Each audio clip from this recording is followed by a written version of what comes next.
प्रधानमंत्री नरेंद्र मोदी ने मन की बात कार्यक्रम के दौरान चंद्रयान 3 के सफल मिशन की सराहना की। कहा, भारत ने अपनी अध्यक्षता में G20 को बनाया अधिक समावेशी मंच। प्रधानमंत्री ने नई दिल्ली में आयोजित B20 शिखर सम्मेलन को किया संबोधित। कहा, भारत अब सक्षम वैश्विक आपूर्ति श्रृंखला का है विश्वसनीय साझेदार। पंचकुला में राहगिरी कार्यक्रम का हुआ आयोजन। मुख्यमंत्री मनोहर लाल ने कार्यक्रम में बतौर मुख्य अतिथि की शिरकत। कहा, प्रदेश भर में 1 सितंबर से शुरू होगा साइक्लोथॉन कार्यक्रम। और नूंह में कल निकाले जाने वाले जलाभिषेक यात्रा पर लगी रोक। स्कूल, कॉलेज और बैंक सहित अन्य संस्थान कल रहेंगे बंद। मुख्यमंत्री मनोहर लाल ने लोगों से पास के मंदिरों में ही जलाभिषेक करने की अपील की।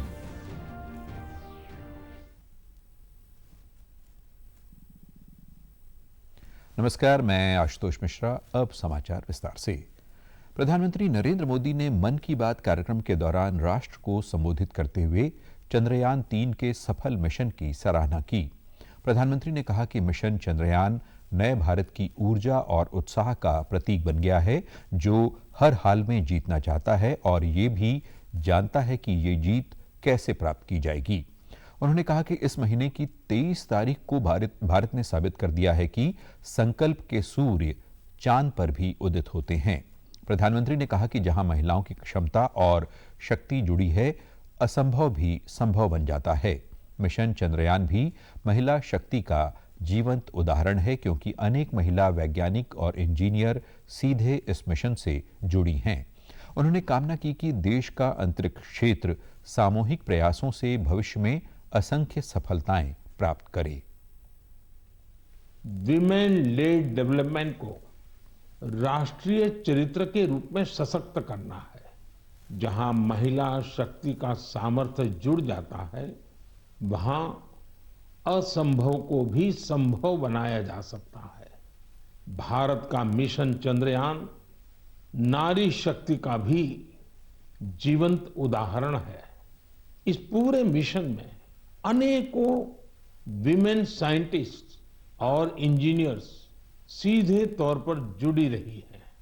इन्होंने अलग अलग सिस्टम्स के प्रोजेक्ट डायरेक्टर, प्रोजेक्ट मैनेजर, ऐसी कई अहम जिम्मेदारियां संभाली हैं। भारत की बेटियां अब अनंत समझे जाने वाले अंतरिक्ष को भी चुनौती दे रही हैं। किसी देश की बेटियां जब इतनी आकांक्षी हो जाए, तो उसे, उस देश को विकसित बनने से भला कौन रोक सकता है। अगले माह 9 और 10 तारीख को नई दिल्ली में होने वाले G20 शिखर सम्मेलन का जिक्र करते हुए प्रधानमंत्री ने कहा कि देश इसके लिए पूरी तरह तैयार है। वह भारत ने अपनी अध्यक्षता में G20 को अधिक समावेशी बनाया है। उन्होंने देशवासियों से एकजुट होकर G20 शिखर सम्मेलन को सफल बनाने का आग्रह किया। ये अब तक की सबसे बड़ी भागीदारी होगी। अपनी प्रेसिडेंसी के दौरान भारत ने G20 को और ज्यादा इंक्लूसिव फोरम बनाया है। भारत के निमंत्रण पर ही अफ्रीकन यूनियन भी G20 से जुड़ी और अफ्रीका के लोगों की आवाज दुनिया के इस अहम प्लेटफॉर्म तक पहुंची। साथियों, पिछले साल बाली में भारत को G20 की अध्यक्षता मिलने के बाद से अब तक इतना कुछ हुआ है जो हमें गर्व से भर देता है।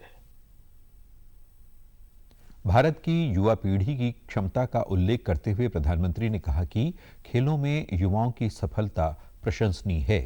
उन्होंने चीन में संपन्न विश्वविद्यालय खेलों में भारतीय टीम द्वारा 11 स्वर्ण सहित 26 पदक जीतने वाले खिलाड़ियों को बधाई दी।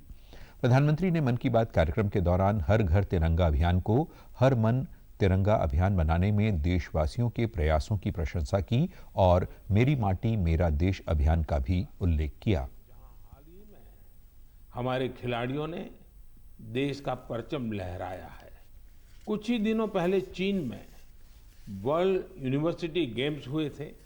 इन खेलों में इस बार भारत की बेस्ट एवर परफॉर्मेंस रही है। हमारे खिलाड़ियों ने कुल 26 पदक जीते, जिनमें से 11 गोल्ड मेडल थे। आपको ये जानकर अच्छा लगेगा कि 1959 से लेकर अब तक जितने वर्ल्ड यूनिवर्सिटी गेम्स हुए हैं, उनमें जीते सभी मेडल्स को जोड़ दें तो भी ये संख्या 18 तक ही पहुंचती है। सभी देशवासियों के प्रयास ने हर घर तिरंगा अभियान को वास्तव में हर मन तिरंगा अभियान बना दिया। इस अभियान के दौरान कई रिकॉर्ड भी बने। देशवासियों ने करोड़ों की संख्या में तिरंगे खरीदे। 1.5 लाख पोस्ट ऑफिसेस के जरिए करीब 1.5 करोड़ तिरंगे बेचे गए। इससे हमारे कामगारों की, बुनकरों की और खासकर महिलाओं की सैकड़ों करोड़ रुपए का आय भी हुई है। प्रधानमंत्री ने कार्यक्रम के दौरान रक्षाबंधन की शुभकामनाएं देते हुए इस अवसर पर वोकल फॉर लोकल का मंत्र अपनाने पर बल दिया। आत्मनिर्भर भारत अभियान को देशवासियों का अभियान बताते हुए उन्होंने लोगों से पावन स्थलों व अपने आसपास स्वच्छता रखने का आग्रह भी किया। प्रधानमंत्री नरेंद्र मोदी ने बिजनेस 20 इंडिया शिखर सम्मेलन को संबोधित करते हुए कहा कि इसरो ने चंद्रयान मिशन की सफलता में बड़ी भूमिका निभाई है। उन्होंने कहा कि इसके साथ भारतीय उद्योग, सूक्ष्म, लघु और मध्यम उद्योग व निजी कंपनियों ने भी इसमें योगदान दिया है। प्रधानमंत्री ने कहा कि ये विज्ञान और प्रौद्योगिकी दोनों की सफलता है। भारत के लूनर मिशन की सफलता में हमारी स्पेस एजेंसी इसरो की बहुत बड़ी भूमिका है, लेकिन साथ ही इसमें भारत की इंडस्ट्री ने भी बहुत बड़ा सहयोग किया है।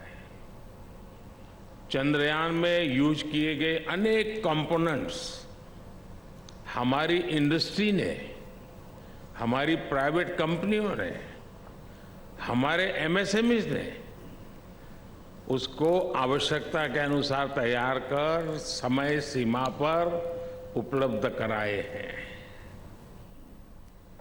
यानी ये साइंस और इंडस्ट्री दोनों की सफलता है। प्रधानमंत्री ने कहा कि भारत में उत्सवों का मौसम चंद्रयान 3 की सफल लैंडिंग के साथ 23 अगस्त से ही शुरू हो गया है। ये भारत की आर्थिक वृद्धि व नवाचारों को गति देने का उत्सव है। अंतरिक्ष प्रौद्योगिकी की मदद से सतत विकास और समानता का उत्सव है और ये B20 शिखर सम्मेलन के विषय उत्तरदायी, त्वरित, नवाचारी, सतत और न्यायोचित व्यवसाय से संबंधित है। उन्होंने कहा कि व्यवसाय क्षमता को समृद्धि में, बाधाओं को अवसरों में और आकांक्षाओं को उपलब्धियों में बदलने की सामर्थ्य रखता है। It is about responsibility, acceleration, innovation, sustainability and equality, and it is about humanity. It is about one earth, one family, one future. आज पंचकुला में राहगिरी कार्यक्रम का आयोजन किया गया, जिसमें जिले के लोगों ने भारी संख्या में भाग लिया। मुख्यमंत्री मनोहर लाल ने कार्यक्रम में बतौर मुख्य अतिथि शिरकत की। मुख्यमंत्री ने साइकिलिंग के साथ कार्यक्रम की शुरुआत करते हुए अपने संबोधन में कहा कि राहगिरी जैसे कार्यक्रम हमें तनाव से मुक्त करते हुए स्वास्थ्य लाभ देते हैं। मन स्वस्थ रहेगा तो हर व्यक्ति ठीक रहेगा। मुख्यमंत्री ने कहा कि इसी प्रकार का एक कार्यक्रम साइक्लोथॉन 1 सितंबर से करनाल से आरंभ होगा, जो 25 दिन तक चलेगा। इस कार्यक्रम के तहत साइक्लोथॉन पूरे प्रदेश से गुजरते हुए यमुनानगर में संपन्न होगी। उन्होंने कहा कि राहगिरी कार्यक्रम का थीम इस वर्ष रंग दे बसंती रखा गया है, जिसका उद्देश्य युवाओं में देशभक्ति की भावना को बल देना है। देश का थीम है नशा मुक्ति, यानी नशे से दूर रहना और मद्यपान से भी दूर रहना, तरह तरह की जो ड्रग्स लोग लेते हैं उससे दूर रहना, जीवन को कैसे स्वच्छ करना। उसमें हमारे जितने डिपार्टमेंट है उनकी भी हिस्सेदारी है, सामाजिक संस्थाओं की भी हिस्सेदारी है, विशेष तौर पर पुलिस के विभाग की उसमें विशेष हिस्सेदारी है। उनके एंटी नार्कोटिक्स ब्यूरो जो हमारा है उनको भी ये दायित्व सौंपा गया कि समाज को जागरूक कराएं और जो इस प्रकार के स्मगलर्स हैं, जो विक्रेता हैं दवाइयों के, उनके खिलाफ कार्रवाई भी करें। तो ऐसा वो कार्यक्रम एक स्तर से शुरू होकर करनाल से शुरू होगा, हरियाणा के हर जिला केंद्र पर जाएगा। कोई अन्य स्थान अन्य के होंगे, जैसे 25 दिन की वो यात्रा साइकिल यात्रा पूरी होगी, यमुना नगर का स्थापन होगा, कोई जिला केंद्र से छोड़ा नहीं जाएगा। इसका रूट प्लान मुख्य रूप से बन गया है, फिर फाइनल करके आप लोगों को दिया जाएगा। मुख्यमंत्री ने कहा कि चंद्रयान 3 की दक्षिणी ध्रुव पर लैंडिंग करने वाला भारत दुनिया का पहला देश बन गया है। इसका श्रेय प्रधानमंत्री नरेंद्र मोदी की सोच और देश के वैज्ञानिकों के योगदान को जाता है। इस मिशन में हरियाणा का भी योगदान था। साथ ही उन्होंने कहा कि G20 देशों के समूहों की अध्यक्षता करते हुए प्रधानमंत्री ने भारत को एक बार फिर से विश्व गुरु बनाने का संदेश दिया है। इस दौरान सीएम ने स्वयं सहायता समूह की महिलाओं द्वारा लगाई गई प्रदर्शनी का अवलोकन किया और लोगों को नो प्लास्टिक यूज का संदेश भी दिया। नूंह जिले में कुछ संगठनों द्वारा 28 अगस्त यानी कल को फिर से जलाभिषेक यात्रा शुरू करने पर प्रशासन द्वारा रोक लगा दी गई है। इसके अलावा प्रशासन ने जिले में कल स्कूल, कॉलेज व बैंक बंद करने के आदेश दिए हैं। इंटरनेट सेवाएं भी कल रात 12 बजे तक बंद की गई हैं और जिले में धारा 144 लागू है। मुख्यमंत्री मनोहर लाल ने नूंह में कानून व्यवस्था और परिस्थितियों को देखते हुए अपील की है कि सभी लोग स्थानीय मंदिरों में जाकर जलाभिषेक और पूजा पाठ करें। उन्होंने यात्रा के बजाय सभी लोगों से अपने आसपास के मंदिरों में पूजा अर्चना करने का आग्रह किया है। यात्रा का विषय है, क्योंकि महीना भर पहले ही इस प्रकार की घटनाक्रम हुआ है, तो वहाँ की लॉ एंड ऑर्डर की व्यवस्था बनी रहे, सुरक्षा रखना इस सरकार का दायित्व होता है। हमने अपील भी की है। अपील करने के बाद हमारे एडमिनिस्ट्रेशन ने, पुलिस ने, प्रशासन ने ये निर्णय लिया है कि यात्रा न करके सब लोग अपने अपने स्थानीय मंदिरों में जाकर जलाभिषेक का कार्यक्रम करें और हरियाणा में जहाँ भी हो वहीं करें। कोई बाहर से जाकर के किसी स्थान पर अगर कोई प्रदर्शन करते हैं, उसमें से एक महीना पहले ये घटना हुई, तो उसकी सावधानी रखने के लिए यात्रा के लिए मना किया है। लेकिन मंदिरों में जलाभिषेक कार्यक्रम, क्योंकि श्रावण मास का अंतिम सोमवार है, जनता की श्रद्धा होती है, तो जनता की श्रद्धा के हिसाब से उनको परमिशन छूट मिलनी चाहिए।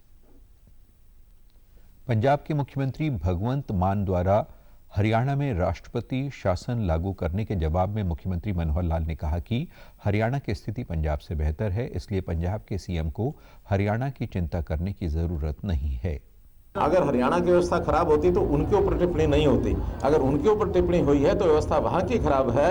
अगर राष्ट्रपति शासन की बात चली है तो वहां की चली है। हरियाणा सुरक्षित है, हरियाणा की चिंता कोई ना करे। वहीं रेवाड़ी रेंज के आईजी राजेंद्र कुमार ने बताया कि जिला प्रशासन पूरी तरह से अलर्ट पर है तथा सीमाओं पर पुलिस द्वारा लगातार निगरानी की जा रही है। आपसी जो है समझा बुझाकर सब कुछ कंट्रोल करने की अपनी वो प्रयास भी जारी है और इसके अलावा लॉ एंड ऑर्डर के लिए डिप्लॉयमेंट काफ़ी हद तक की जा चुकी है। डिप्लॉयमेंट के फ्रंट पे भी हम अपना बंदोबस्त पूरा करके रखें। तो फॉर्मली के परमिशन नहीं दी गई है यात्रा की, तो इसलिए जो है हर कोशिश की जाएगी चाहे समझाने बुझाने पर लॉ एंड ऑर्डर मेंटेन करें। गृह मंत्री अनिल विज ने कहा है कि नूंह में एहतियात के तौर पर इंटरनेट सेवाओं को बंद किया गया है। वे आज अंबाला में मीडिया कर्मियों के सवालों का जवाब दे रहे थे। नूंह में हिंदू संगठन ने यात्रा निकालने का ऐलान करने पर गृह मंत्री अनिल विज ने कहा कि पुलिस प्रशासन पूरी तरह से चौकस है और सुरक्षा के मद्देनजर पुख्ता प्रबंध किए गए हैं। चंद्रयान 3 लैंडिंग पर कांग्रेस द्वारा दी गई प्रतिक्रिया का जवाब देते हुए अनिल विज ने कहा कि वे कांग्रेस से पूछना चाहते हैं कि हिंदुस्तान में 90% प्रकल्पों का नाम गांधी और नेहरू परिवार के नाम पर क्यों और किस आधार पर रखे गए हैं। उन्होंने कहा कि कांग्रेस ये भी बताए कि उन्हें शिव से ऐतराज है या फिर शक्ति से, दोनों में क्या गलत है। हमारा वहाँ पर पुलिस प्रशासन पूरी तरह से अलर्ट है, इंटरनेट बंद किया गया। मैं कांग्रेस से पूछना चाहूँगा कि हिंदुस्तान में 90% प्रकल्पों का नाम गांधी नेहरू के परिवार पर रखा गया, क्या वो उनके बाप की मलकियत है? किस आधार पर रखा गया? और क्या कांग्रेस ये भी बताए कि उनको शिव से ऐतराज है या शक्ति से ऐतराज है? दोनों में से क्या गलत है? शिव को वो गलत मानते हैं या शक्ति को गलत मानते हैं? चंद्रमा के साउथ पोल पर चंद्रयान 3 की सॉफ्ट लैंडिंग के बाद भारतीय अंतरिक्ष अनुसंधान संगठन इसरो ने अपने अगले अंतरिक्ष मिशन पर फोकस शुरू कर दिया है। इसरो के प्रमुख एस सोमनाथ ने कहा कि आदित्य L1 उपग्रह तैयार है और श्रीहरिकोटा पहुंच चुका है। उन्होंने कहा कि इसका प्रक्षेपण सितंबर महीने के पहले सप्ताह में होने की आशा है। तय तिथि की घोषणा 2 दिन में कर दी जाएगी। कल तिरुवनंतपुरम में इसरो प्रमुख ने कहा कि आदित्य L1 सूर्य के अध्ययन के लिए पहली अंतरिक्ष आधारित भारतीय वेधशाला है। उन्होंने कहा कि भारत विभिन्न ग्रहों पर अन्य मिशन भेजने में सक्षम है और इसरो का उद्देश्य अंतरिक्ष क्षेत्र के विस्तार से देश की समग्र प्रगति सुनिश्चित करना है। एस सोमनाथ ने कहा कि देश के अंतरिक्ष क्षेत्र के लिए प्रधानमंत्री नरेंद्र मोदी की दूरदृष्टि दीर्घावधि की है और भारतीय अंतरिक्ष अनुसंधान संगठन इसरो इसे साकार करने के लिए पूरी तरह से तैयार है। चंद्रयान 3 मिशन की सफलता से उत्साहित इसरो के प्रमुख ने कहा कि वे और उनके सहयोगी इसरो की इस महान उपलब्धि पर गौरवान्वित हैं। उन्होंने भविष्य के प्रयासों के लिए भी लोगों से समर्थन बनाए रखने का अनुरोध किया। जो होगा कि हमारे साइंटिफिक कम्युनिटी का कंट्रीब्यूशन भारत के लिए और हमारे युवा शास्त्रकारों और युवा पीढ़ियों के लिए क्यों ये इंस्पिरेशनल कार्य होगा, इसके बारे में भी उसने दोनों का नाम में एन इंडियननेस है, भारतीयत्व है। सो ये तो इम्पोर्टेंट है। तो it doesn't look like an एंग्लिकल word, so it's very important. So both has its own naming and it has very flavor of the Indian naming. So that's very important. Then we have named earlier places in Moon whenever something happened, like Sarabhai crater is like that. But this is significant. It is a nationally significant event. It is not naming another object there. So and it celebrates something that has been accomplished uniquely by India, going to South Pole. So it's very important in that context. मुख्यमंत्री मनोहर लाल ने कल चंडीगढ़ में audio conferencing के माध्यम से प्रधानमंत्री स्वामित्व योजना के लाभार्थियों से संवाद किया। इस दौरान सीएम ने कहा कि प्रदेश सरकार ने गांवों को लाल डोरा मुक्त करने की योजना का शुभारंभ 25 दिसंबर 2019 को सुशासन दिवस पर किया था।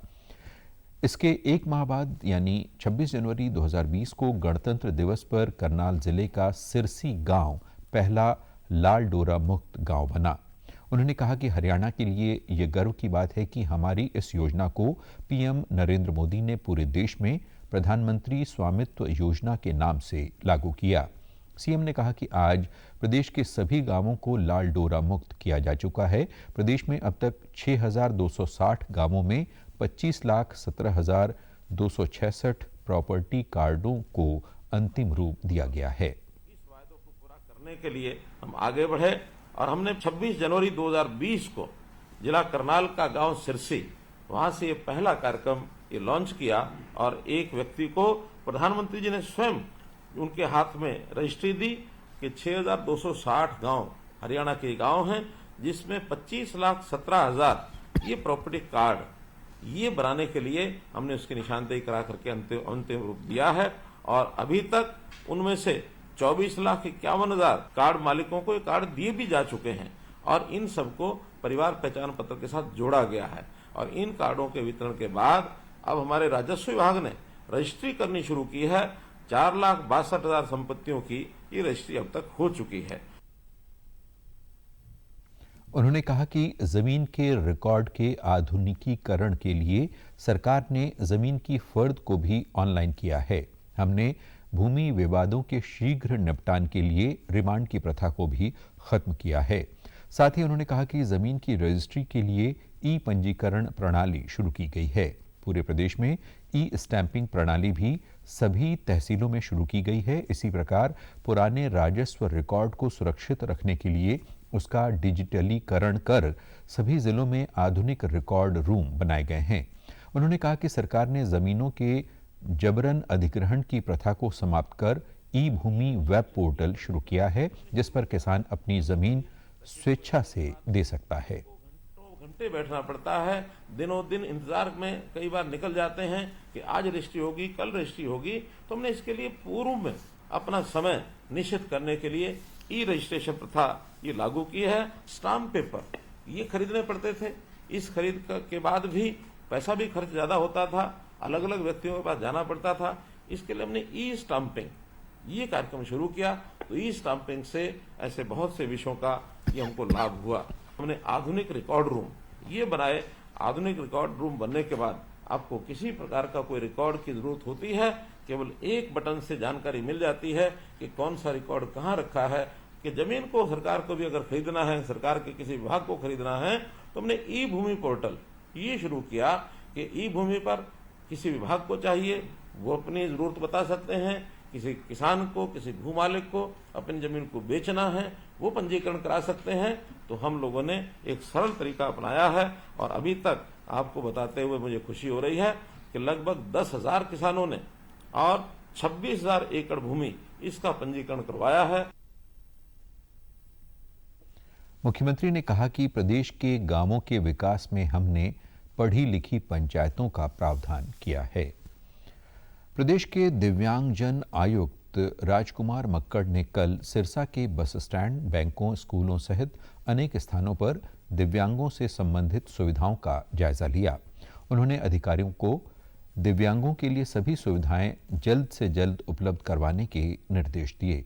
इसके बाद उन्होंने पीडब्ल्यूडी रेस्ट हाउस में दिव्यांगों की समस्याएं सुनी और अधिकारियों को तुरंत समाधान के निर्देश दिए। बाद में पत्रकार वार्ता में उन्होंने बताया कि दिव्यांगजनों के अधिकार सुरक्षित रखने के लिए प्रदेश में यूडीआईडी कार्ड लागू हो चुका है। सिरसा जिला ये कार्ड बनाने में अग्रणी है। उन्होंने कहा कि प्रदेश सरकार दिव्यांगजनों के हितों के लिए अनेक कदम उठा रही है। दिव्यांगों में प्रतिभा की कोई कमी नहीं होती है, हमें उन्हें अच्छा वातावरण देकर समाज की मुख्य धारा में लाना है। 24 घंटे काम करने वाला पोर्टल है जिसमें कोई भी दिव्यांग फोटो भेज सकता है, अपनी कंप्लेंट भेज सकता है, डॉक्यूमेंट भेज सकता है। उसने भी अगर शिकायत की यहाँ का फोटो खींच करके कि ये हुआ नहीं है, तो निश्चित रूप से यहाँ के अधिकारियों को और उसके परिणाम भी भुगतने होंगे। हमारा उद्देश्य केवल इनको दंडित करना नहीं है, अपितु व्यवस्था ठीक करना है। सरकार की पूरी मंशा ये है कि अपने दिव्यांगजन को सुखी और सरल रिस्पेक्टफुल लाइफ दिया जाए, सभी नागरिकों को सुविधाएं प्रदान की जाएं। उसी के नाते रोडवेज की भी जिम्मेवारी है और रोडवेज वो प्रदान कर रहा है। जहां कमी है वो ध्यान कर रहा है, करवाई जा रही है। आने वाले समय में वो निश्चित रूप से उन्होंने भी आश्वासन दिया है, अब इसको ठीक करें। पूरे जिले भर के जितने ऐसे रैंप हैं, बैंक हैं, मॉल हैं और मार्केट प्लेस हैं, बारात घर हैं, धर्मशालाएँ हैं, जो भी सार्वजनिक भवन हैं, चाहे वो थाने हैं, बीडीओ ऑफिस हैं, तहसीलदार के ऑफिस हैं, पटवार खाने हैं, इन तमाम को दिव्यांग फ्रेंडली, बाधा मुक्त बनाया जाए।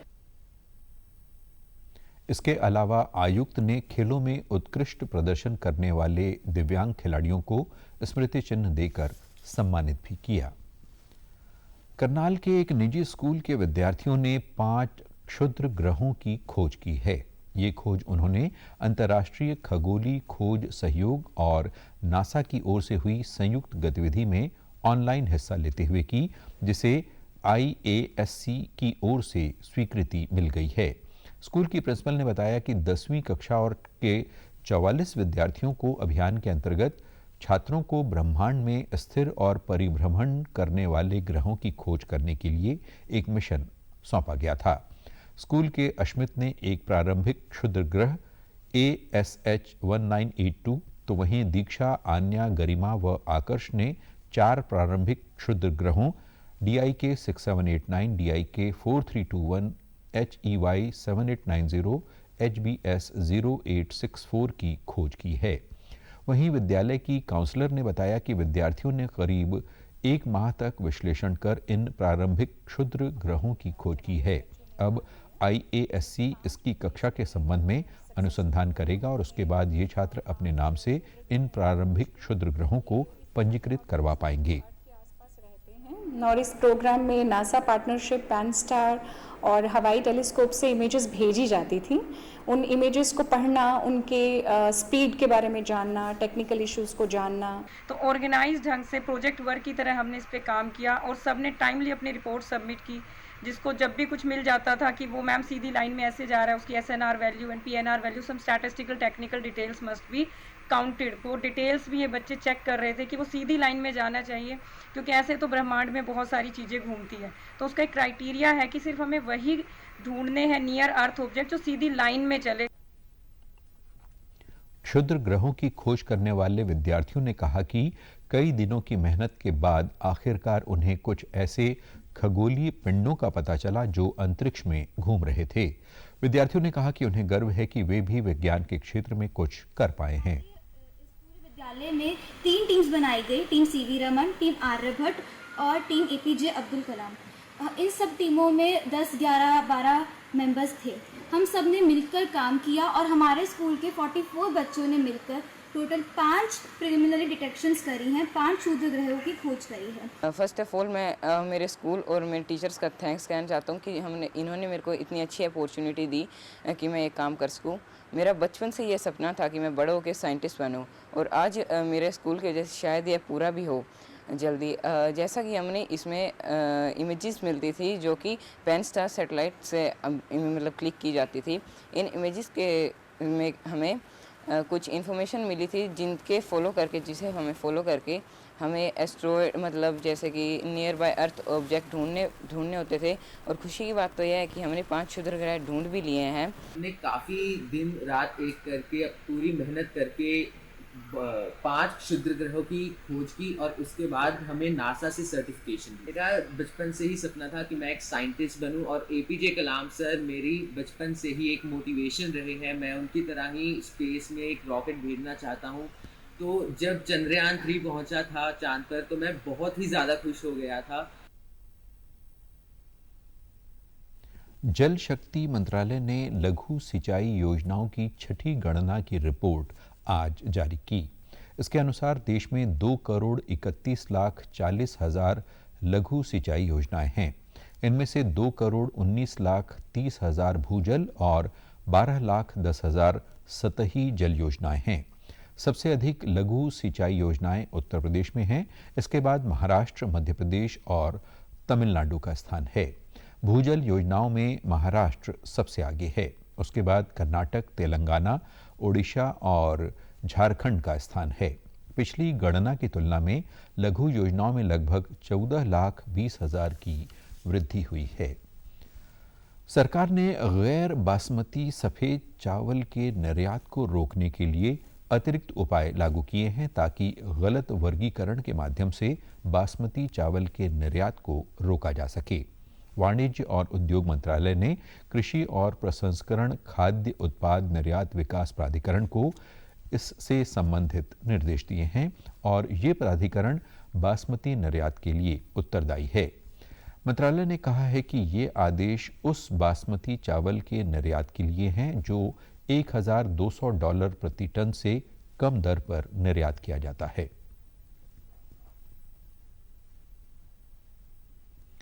समाचारों में आज इतना ही। नमस्कार।